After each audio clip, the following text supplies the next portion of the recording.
Donald Trump has made it to the White House again, and the first thing he did was exactly what he said he would do, signing one executive order after another. While he was doing that, a reporter asked him about the Gaza ceasefire. Let's zoom in on some things that might have gone unnoticed. Take a look. How confident are you, Mr. President, that you can keep the ceasefire in Gaza and conclude the three phases of the deal? I'm not confident. That's not our war, it's their war, but I'm not confident. But I think they're very weakened on the other side. Let's focus on the phrasing here, particularly the use of "it's not our war." This implies neutrality, a stance of being uninvolved or separate from the situation. But billions of dollars in military aid tell a very different story. Gaza, boy, I looked at a picture of Gaza. Gaza is like a massive demolition site. That place it's really got to be rebuilt in a different way. Let's unpack this. He looked at a picture of Gaza, just a picture, not the countless videos, satellite images, or first-hand accounts shared over the past year and a half, evidence extensively documenting how Israel has destroyed Gaza. Describing it as a massive demolition site is indirectly acknowledging the destruction, yes. But let's not forget, this devastation was caused by US-supplied weapons used by America's closest ally. Do you plan to help in rebuilding Gaza? I might.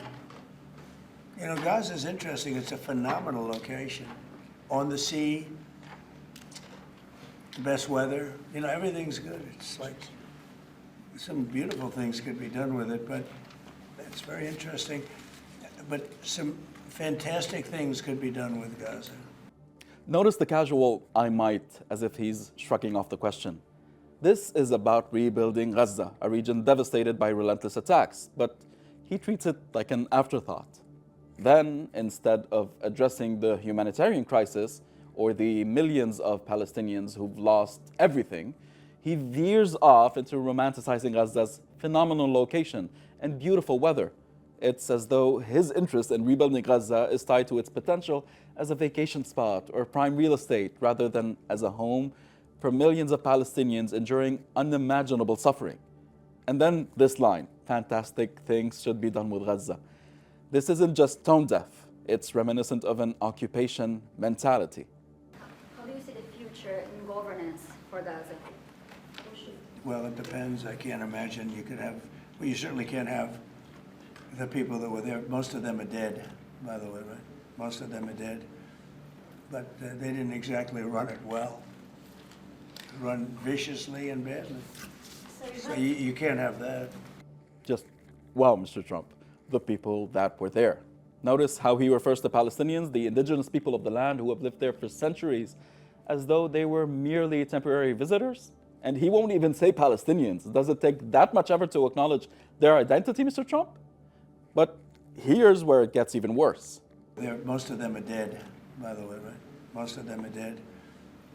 The cold, robotic delivery is devoid of any empathy.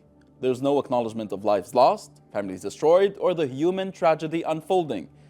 Instead, he reduces an entire population to a statistic and then dismisses them further by calling them vicious who badly ran Gaza. Finally, this chilling conclusion. So you can't have that. This isn't just dismissive, it's dangerous. It implies that their deaths are justified and that their existence is the problem. To those giving Trump credit for the ceasefire or suggesting he's different from Genocide Joe, meet Trump 2.0. See any difference?